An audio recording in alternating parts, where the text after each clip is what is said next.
In William Shakespeare's Julius Caesar, Marcus Brutus stands as one of literature's most complex tragic heroes, a man torn between private loyalty and public duty, between his love for Caesar and his devotion to Rome. While Caesar gives the play its title, Brutus is its moral and psychological center. His inner conflict drives the plot, and his downfall transforms a political conspiracy into a profound human tragedy. Role in the narrative. Within the structure of Julius Caesar, Brutus occupies the central role of the tragic protagonist. Although the play begins with Caesar's ascent and death, the emotional and philosophical heart of the drama lies in Brutus's moral deliberations and eventual fall. The first two acts focus primarily on Brutus's internal struggle, his gradual persuasion by Cassius and the conspirators, his justification for joining them, and his attempt to reconcile murder with virtue. Once Caesar is dead, Brutus becomes the de facto leader of the conspirators, guiding their political and military actions. Yet it is precisely his decisions, refusing to kill Antony, allowing Antony to speak at Caesar's funeral, and misjudging the loyalty of the Roman people, that lead to their defeat. Brutus's narrative function is thus twofold. On the one hand, he serves as the intellectual and moral justification for the conspiracy. His inclusion lends the plot credibility both within the world of the play and to the audience. Even Cassius acknowledges that Brutus's reputation for honor will make their cause appear noble. The name of Cassius honors this conspiracy. But what of that? Brutus is well respected. On the other hand, Brutus's tragic flaws, his idealism, naivety, and inflexible moral reasoning become the very forces that doom him. The second half of the play chronicles his decline from revered senator to defeated general, ending in his self-inflicted death at Philippi. In this sense, Brutus embodies the tragedy of conscience, a man who acts from what he believes is moral necessity, but whose actions unleash destruction and chaos. His story transforms Julius Caesar from a mere political drama into a timeless meditation on the cost of virtue in an imperfect world. Brutus is characterized by his unwavering idealism and devotion to the Roman Republic. Unlike Cassius, whose motives are tainted by envy and ambition, Brutus truly believes that assassinating Caesar is an act of public duty. His fear is not what Caesar has done, but what he might become. That power could corrupt him into a tyrant.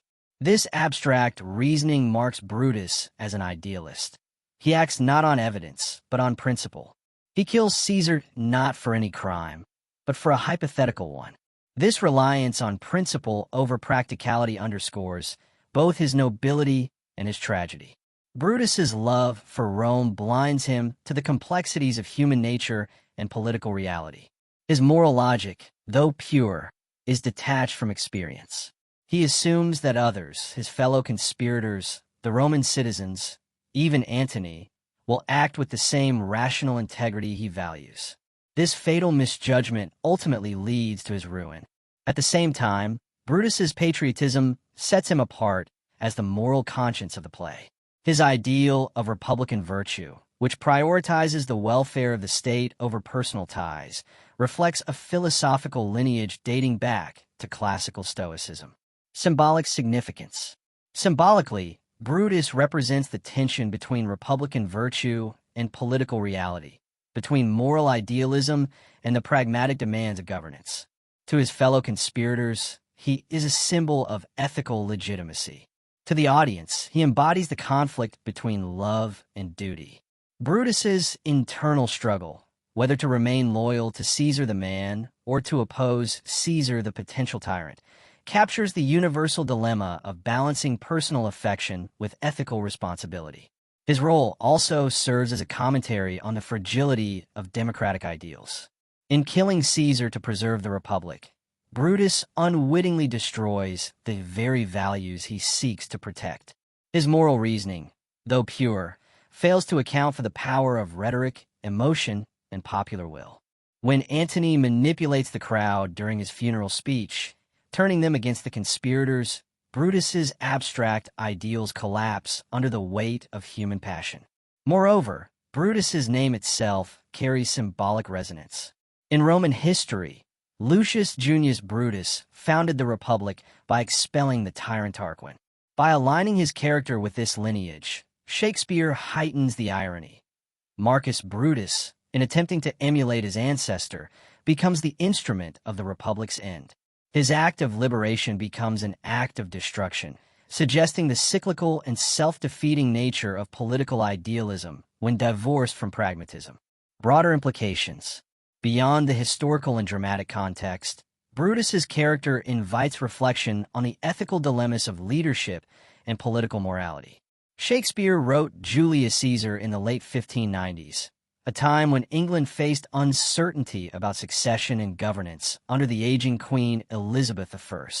Through Brutus, Shakespeare examines the perils of moral absolutism and the instability that arises when political action is guided more by principle than by prudence. Brutus's failure also carries timeless implications for democratic societies.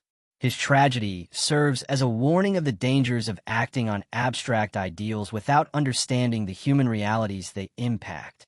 His belief that killing Caesar would restore liberty overlooks the more profound truth that freedom cannot be secured through violence and deception. In the end, his actions pave the way not for the Republic's revival, but for the rise of another autocrat, Octavius. At a personal level, Brutus's journey reflects the tragedy of integrity in conflict with necessity. His moral purity isolates him from others and, ultimately, from himself. His suicide is not merely a political act, but a philosophical conclusion. In a world that cannot accommodate his ideals, Brutus chooses death as the final assertion of control and honor. Conclusion. Marcus Brutus stands as the moral and emotional core of Julius Caesar, a character whose virtues and flaws are inseparable. His story transforms the play from a tale of conspiracy into a profound exploration of conscience, politics, and human frailty. Brutus is noble yet naive, principled yet misguided, a man whose pursuit of virtue leads him to commit a deed that contradicts his very ethics. Through him, Shakespeare dramatizes the enduring tension between idealism and pragmatism, between moral conviction and political reality. In the end, Brutus's tragedy is not that he loved too little, but that he thought too purely. His death marks the fall of the Roman Republic and the triumph of the empire, but it also leaves behind a legacy of integrity that even his enemies respect. As Antony's final tribute declares, Brutus remains the noblest Roman of them all, a man whose failure illuminates the high cost of moral virtue in a world governed by power.